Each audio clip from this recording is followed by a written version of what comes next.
তো ভাই সরস্বতী পুজোর কাটার সাথে সাথে কাটছে শীতের রেস, আর তার সাথে যদি হয় ট্রাভেলিং, তাও আবার পাহাড়ে, দেন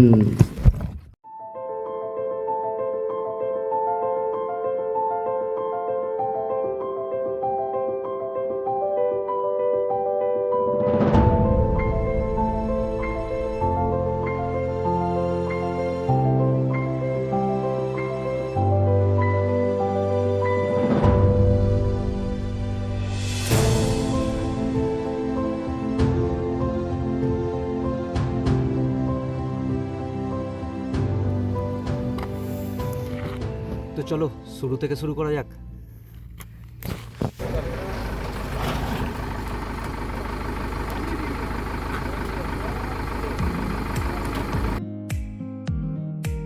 তো ভ্রমণপ্রিয় বাঙালির পাহাড় মানে দীপুদার দাগ, কিন্তু ঘন পাইনের বন, তার মধ্যে দিয়ে ছুটে চলা পিচ ঢালা রাস্তা আর মেঘের ভ্রুকুটি, এসব দেখার ইচ্ছে ছিল প্রবল। তাই আমার চয়েস ছিল লেপচা জগৎ।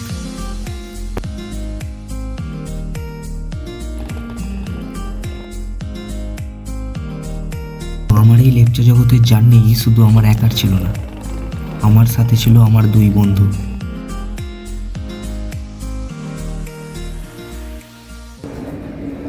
ভাই আমরা এখন কোন দিক দিয়ে যাব? আমরা ভাবছি এখান থেকে শেওড়াফুলি থেকে ওপারে গিয়ে ব্যারাকপুর থেকে ট্রেন ধরবো। আরে অত ঘুরতে যাবো কেন? হাওড়া থেকে নামবো, নেমে ওখান থেকে 24 মিনিটের পথ দেখাচ্ছে, ওখান থেকে চলে যাবো। কি? হ্যাঁ চা করলেও হবে। ওকে চল। তো আর কি, 7টা 5 তারকেশ্বর হাওড়া লোকাল আর ভিড়ে ঠাসা কিছু মুহূর্ত।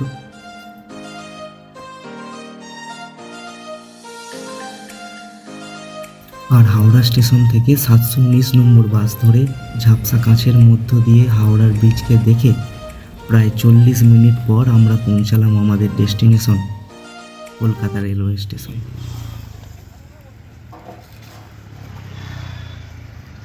ভাই আমরা এখন আছি কলকাতা স্টেশনে, আর এইমাত্র ঘোষণা হলো ট্রেন নাম্বার 131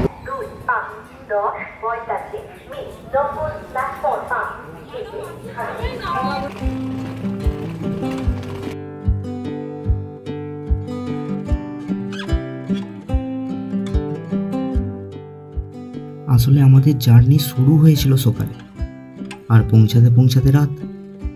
তাই চিন্তা ছিল রাতটা কিভাবে কাটাবো, কিন্তু তোমার চিন্তা ভাবনার থেকেও বেশি সুন্দর কিছু জিনিস যখন তোমার চোখের সামনে দিয়ে ছুটে চলে যায়, তখন কি আর মন নামক অচিন পাখিটা দেহ নামক কাঁচা খাঁচায় থাকতে চায়?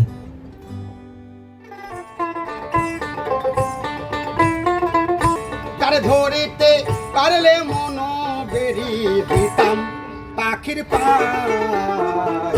কেমনে আসে যায় খাঁচার ভিতর অচিন পাখি কেমনে আসে যায়।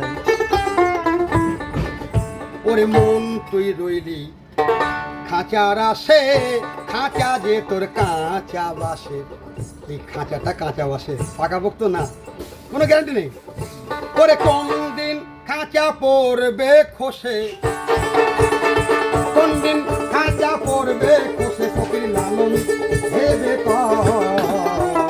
কেমনে আসে যায় খাঁচার ভিতর পাখি আমার কেমনে আসে যায়। তো বাউল সঙ্গীত আর গোধূলির রঙে রাঙা পশ্চিমার আকাশ দেখতে দেখতে কখন যে চোখটা বুজে এলো, আর যখন চোখ খুললো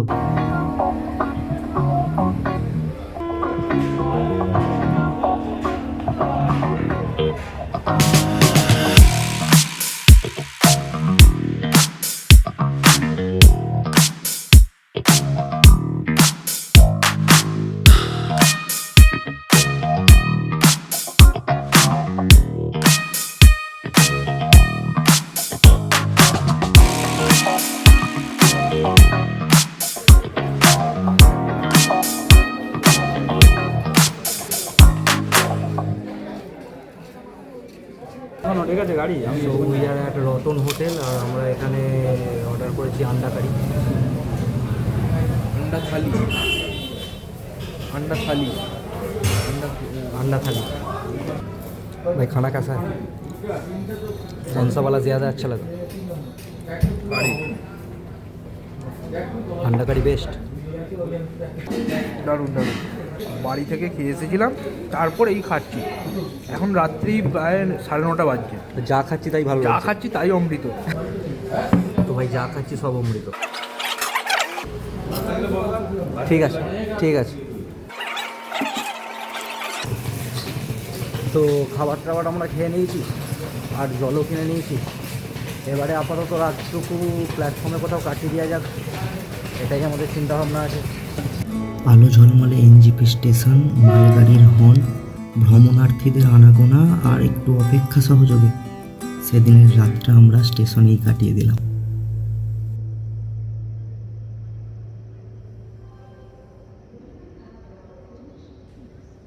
তো আমাদের পরের দিনের শুরুটা হলো বিছানা গোছানোর সঙ্গে।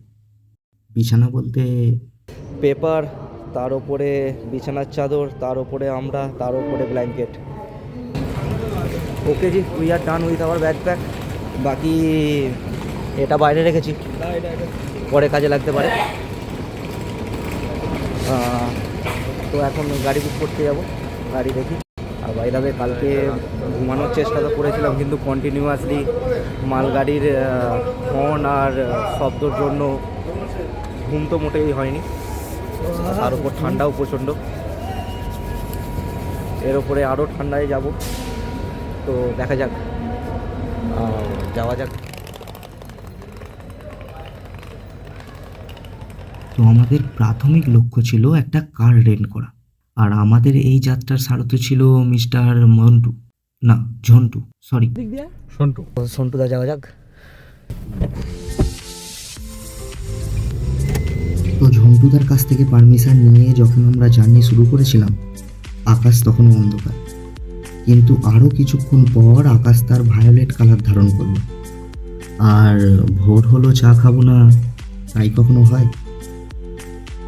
তো আমাদের সারথি যখন নিজে বলল একটু চা খেয়ে নি, তাহলে তো तू आती है सीने में जब जब सांसें भरता हूँ, तेरे दिल की गलियों से मैं हर रोज गुजरता हूँ।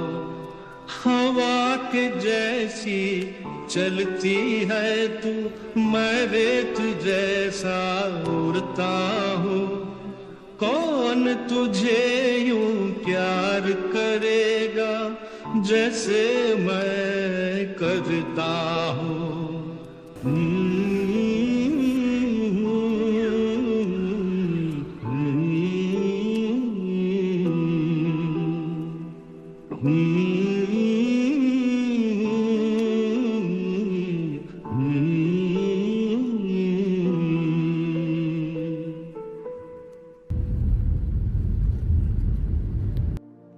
তো শঙ্খদার ভাষায় যদি বলতে হয়, পাহাড়ি ডেস্টিনেশনের থেকে জার্নিটাই বেশি সুন্দর, because of the road and it's beauty. কিন্তু এর আরও একটা বৈশিষ্ট্য আছে, সেটা হলো শার্প টার্ন আর ঠিক তার পাশে পাশে চলা গভীর খাত, যেখানে তোমার একটা ভুল স্টেপ আর তোমার অবস্থা কল্পনারও বাইরে।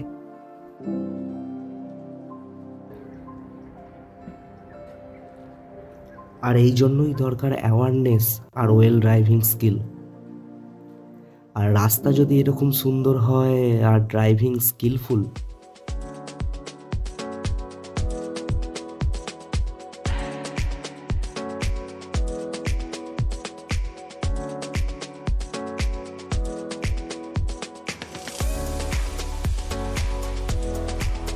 তো কিছু সুন্দর পাহাড়ি বাড়ি আর প্রতিটা বাঁকের সাথে চেঞ্জ হয়ে যাওয়া ভিউ। সত্যি পাহাড় তোমায় অবাক তো করে। আর এসবই দেখতে দেখতে আমরা পৌঁছালাম লেপচা জগতে আমাদের stay, Kanchankanya homestay.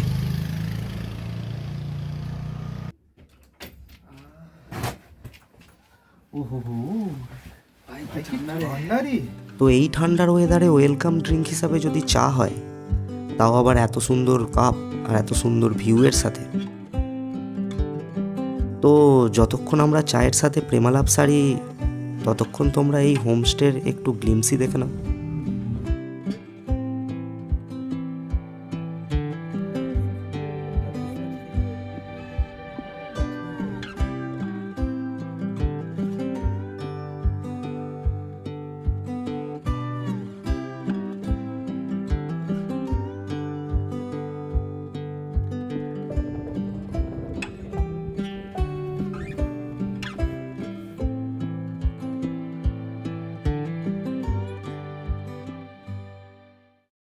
Fresh up হয়ে রেডি হয়ে গেছি,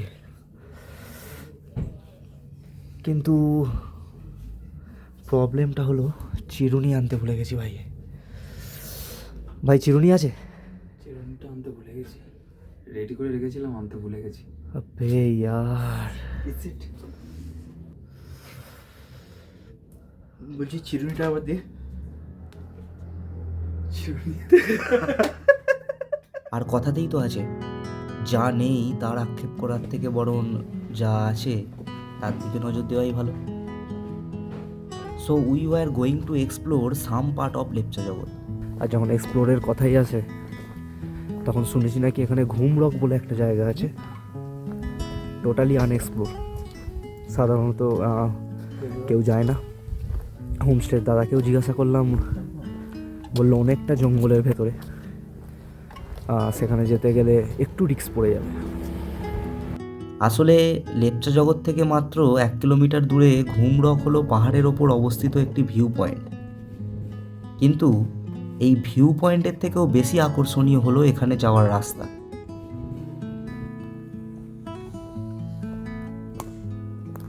তবে যদি তোমরা সাইনগুলো ঠিকঠাক বুঝতে পারো। ভাই এইটা দেখো, তীর চিহ্ন ওই দিকে দেওয়া আছে, এমন করে দেওয়া আছে, ওখানে ওপরে এই দিক দিয়েও একটা রাস্তা আছে, ওই দিক দিয়েও একটা রাস্তা আছে। মানে তোমার একটু অ্যাওয়ারনেস চাই। আর অ্যাওয়ারনেসের সাথে সাথে যদি তোমরা নেচার লাভারও হও, তাহলে বছরের পর বছর ধরে দাঁড়িয়ে থাকা এই মোষ ধরা গাছ, প্রাকৃতিক সিঁড়ি আর পাখির ডাক, এই সব কিছু মিলে তৈরি হওয়া এমন এক অ্যাম্বিয়েন্স যা তোমাদের চমক দিতে বাধ্য।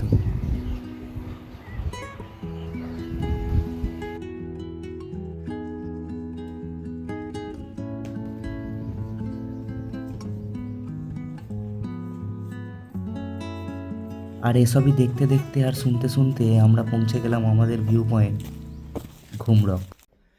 ভাই মানস আর জিতু পৌঁছে গেছে উপরে, আর এখান থেকে যে ভিউটা পাওয়া যাচ্ছে না, ও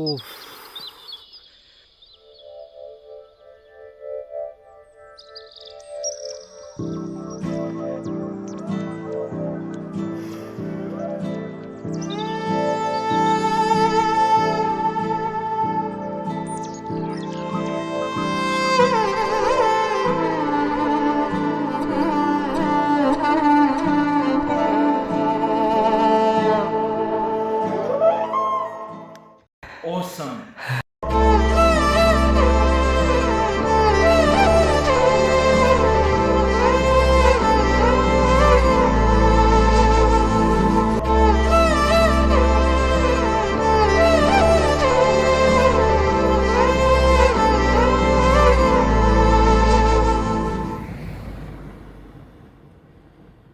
তো হোমস্টেতে ফিরে আমরা যতক্ষণে লাঞ্চ সারলাম, নেচার তার সাদা চাদরে সব কিছু ঢেকে ফেলতে মরিয়া হয়ে উঠল।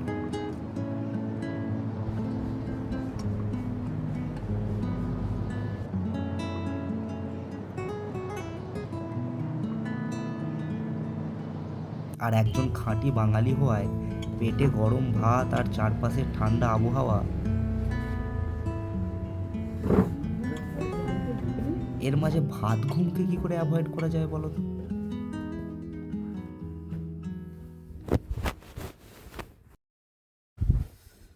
ওকে জি, তো এখন বাজে প্রায় 7টা। অ্যাকচুয়ালি আমরা দুপুরের খাবারের পর একটুখানি ন্যাপ নিতে শুয়েছিলাম, কিন্তু ন্যাপটা একটু বেশি বড় হয়ে গেছে। আমি ভিডিও শ্যুট করার চেষ্টা করছিলাম, ওইদিকে শহর আছে, শহরটার নামটা কি আমরা জানি না, কিন্তু পুরো জোনাকির মতো জ্বলছে। বাকি চোখে যতটুকু দেখছি ততটুকু তো ক্যামেরাতে ধরাটা কোনোদিন সম্ভব না, কিন্তু বিশ্বাস করো খুব সুন্দর লাগছে, খুব সুন্দর। ওখানে মানস আর জিতু চেষ্টা করছে। বাকি হাওয়া এখানে প্রচুর দিচ্ছে ভাই, মানে আমার ওপরে পতাকাগুলো কি দেখতে পাচ্ছ, পথ পথ করে উঠছে।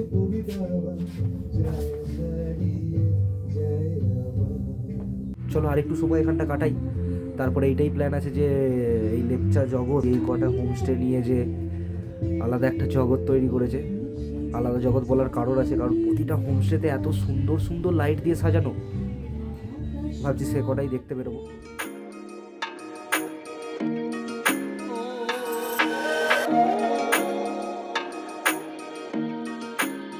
गाड़ी का फोटो ले रहा हूँ, इसलिए मैं आके आप लोग को बोला था कि लाइट जला के काम करो बोल के। ले तो जगह कैसा लगा? লেপচা জগৎ তো বহুত আচ্ছা है। बहुत सुंदर है। हाँ। नीचे ऊपर में कहते व्यू पॉइंट है, व्यू पॉइंट में कहते कंटेनर सुबह में कंटेनर देखेगा और वो कहता सनराइज भी देखेगा अगर दिन अच्छा होगा। अब ये टाइम में तो अभी तो थोड़ा थोड़ा दिख रहा है, लेकिन अभी मार्च अप्रैल से शुरू होगा आपका देखने में। आपका होमस्टे का नाम क्या है? नीलकंठ। क्या? नीलकंठ नीलकंठ। जी। और आपका नाम क्या है? मेरा नाम Govind Govind Rai. Nice to meet you Govind. Ji. তো গোবিন্দের সাথে কনভারসেশন, রাতের লেপচা জগৎ দেখা সবই তো ঠিকই ছিল, কিন্তু বাদ সাধলো গোবিন্দের লাস্ট লাইনগুলো। মানে আমরা সবাই জানি নেচারের ওপর আমাদের কোনো জারি জুড়ি খাটে না, আর স্পেশালি আজ দুপুরের আবহাওয়া দেখার পর তো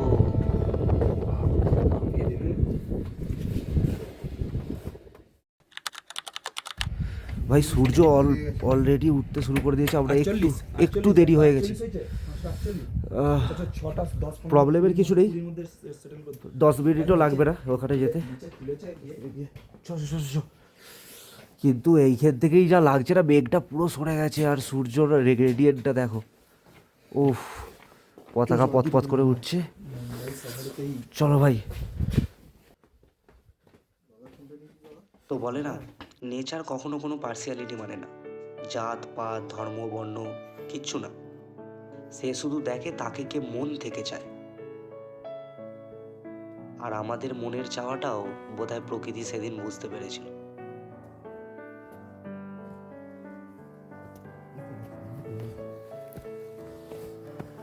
তারই প্রমাণ হলো পূব আকাশে ফুটে ওঠা এই লাল ছটা, আর তারই আলোতে দূরের পাহাড়ের স্লোপগুলো যে কি সুন্দর লাগছিল।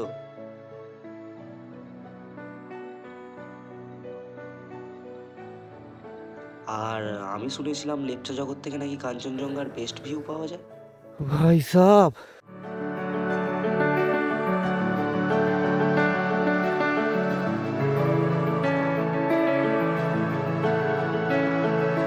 এদিকে সূর্য উঠছে আর তার লাইটটা পুরো এখানে এসে পড়ছে।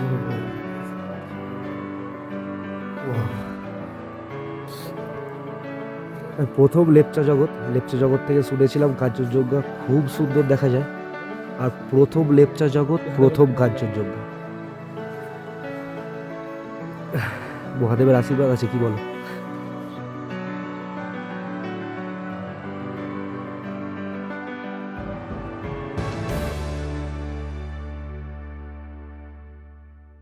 আপনাদের প্রথম লেপচা জগৎ? না না, এর আগে একবার এসেছিলাম বৃষ্টির সময় সেপ্টেম্বরের দিকে, আচ্ছা, কিন্তু তখন কিচ্ছু দেখা যায় না। তখন তো হেজ পুরো একদম মেঘে ভর্তি থাকবে। কালকে পর্যন্ত ওরকমই ছিল। আচ্ছা, আপনারা কোন টাইমে লেকগুলো দেখতে সেপ্টেম্বরের দিকে এসেছিলাম পুজোর টাইমে। মানে কাঞ্চনজঙ্ঘা প্রথম এখান থেকে? না, হ্যাঁ, এই যে লেকজগৎ থেকে কাঞ্চনজঙ্ঘা প্রথম। কেমন লাগছে? হ্যাঁ ঠিক আছে, অসাধারণ লাগছে। কালকে প্রচুর আশা ছিল, কালকে দেখতে পারলি? কারণ কালকে দেখা যাচ্ছিল না, কালকে মেঘে তো ঢাকা ছিল একদম। ঢাকা ছিল। কিন্তু রাত্রিবেলা যে আকাশটা দেখলাম, যতটা পরিমাণে তারা দেখা যাচ্ছে, তো আশাটা বেশি ছিল যে সকালবেলা দেখা যেতে পারে।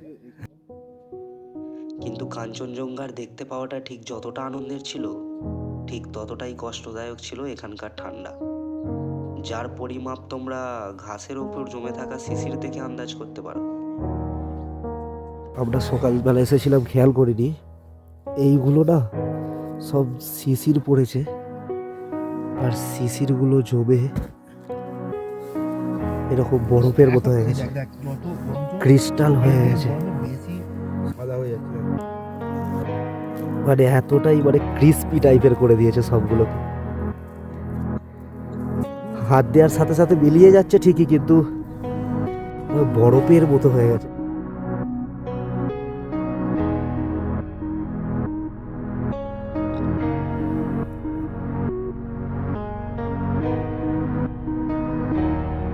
থ্যাংক ইউ, ভালো থাকবে না, সাবধানে যাবে, আসি, টাটা। চলে এসেছি কাঞ্চনজঙ্ঘার ভিউ দেখে, আর এই আমাদের চা। চুলগুলো কি খারাপ হয়ে গেছে? খোঁচা খোঁচা হয়ে গেছে? হ্যাঁ, একটু তো হবেই। তো ভাই চুলের তো কিছু করতে পারবো না, কিন্তু এই ঠান্ডার করতে পারবো চা দিয়ে। তো আমাদের লেপচা জগতের জার্নির এটাই শেষ দিন ছিল, তাই 1 কাপ চা আর একটু ব্রেকফাস্ট সহযোগে আমরা রেডি হলাম লেপচা জগৎকে আর একটু এক্সপ্লোর করতে। তো রেডি? ইয়েস, চলো।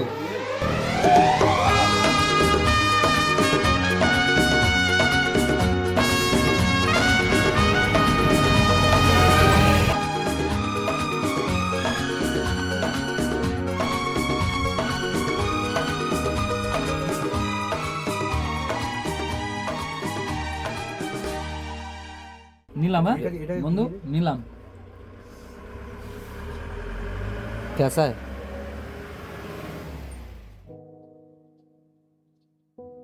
আসলে আজকালকার দ্রুতগতির যুগে কোনো জায়গাকে একবেলা ঘুরে দেখার ধৈর্য বা সময় খুব কম মানুষের কাছেই আছে, কিন্তু লেপচা জগতের কাছে অনেক কিছু আছে তোমাকে ধরে রাখার মতো।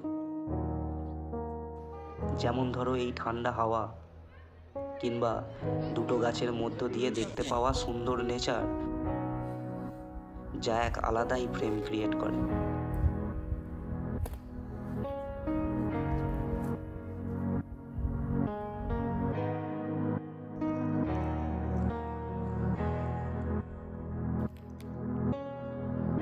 আর আমরা যেহেতু গিটসের আশেপাশেই গিয়েছিলাম, তাই পাইনের ফাঁক দিয়ে আমরা যে নীল আকাশ দেখেছিলাম, উফ,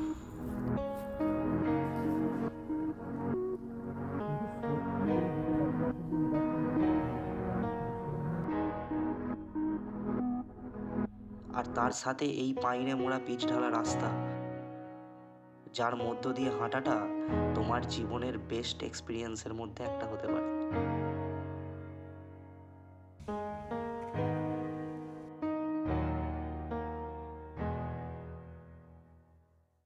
তো কখনো কখনো হয় না, কোনো কিছু দেখে মনে হয় এই জায়গায় এটা একদম আনএক্সপেক্টেড। তো খানিকটা সময় হাঁটার পর আমরা কিছুটা এরকমই ল্যান্ডস্কেপ দেখতে পেলাম, মানে একটা বড় মাঠ আর তার এক পাশে গড়ে ওঠা বিল্ডিং, যেটা ওপর থেকে খুব সুন্দর দেখতে লাগছিল। পরে অবশ্য জেনেছিলাম এটাই নাকি সেই চর্চিত মিনি পেহেলগাঁও।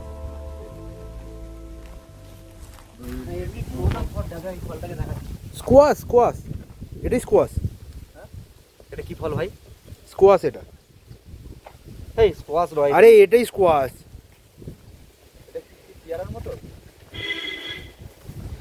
তো কাশ্মীরের পেহেলগাঁওয়ের সৌন্দর্য তো আমরা আগে দেখিনি, কিন্তু সুন্দরের দিক থেকে এই জায়গাটাও কম কিছু ছিল না।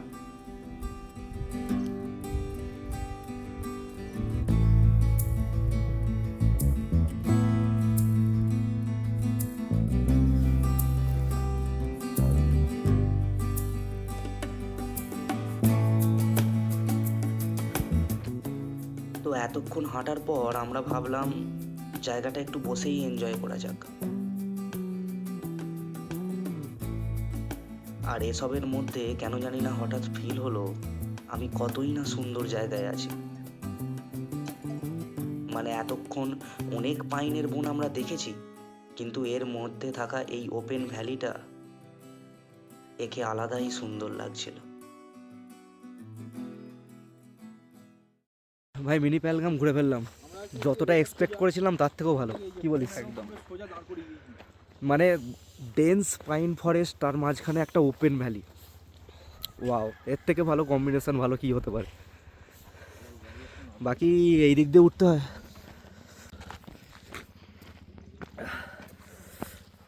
সুকিয়া পুকুরি যাওয়ার কথা তো ছিল, কিন্তু আমাদের হাতে এইসব এক্সপিরিয়েন্স করার সময়ও ধীরে ধীরে কমে আসছিল। আর তার প্রমাণ পেলাম রাস্তায় ওঠার পর। মেঘগুলো ঢুকছে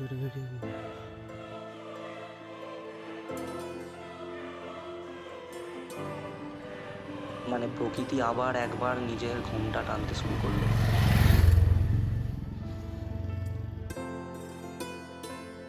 কিন্তু এবারের ঘোমটাটা আগের দিনের মতো ঠিক পুরু ছিল না।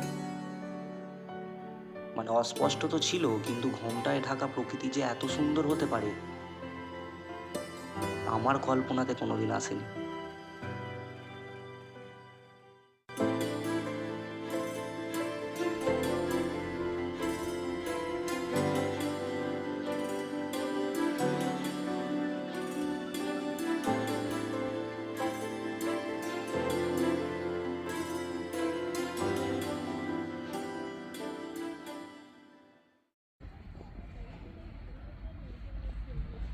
তো আমাদের লেপচা জগতের জার্নি এই পর্যন্তই ছিল।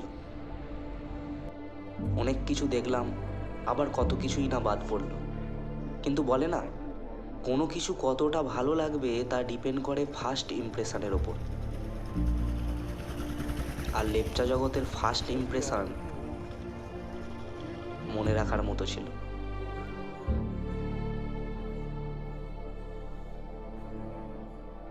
আর যাদের জন্য এত কিছু এক্সপিরিয়েন্স করতে পারলাম, মানে হোমস্টের দাদাদের একটা থ্যাঙ্কস তো দেওয়াই চলে।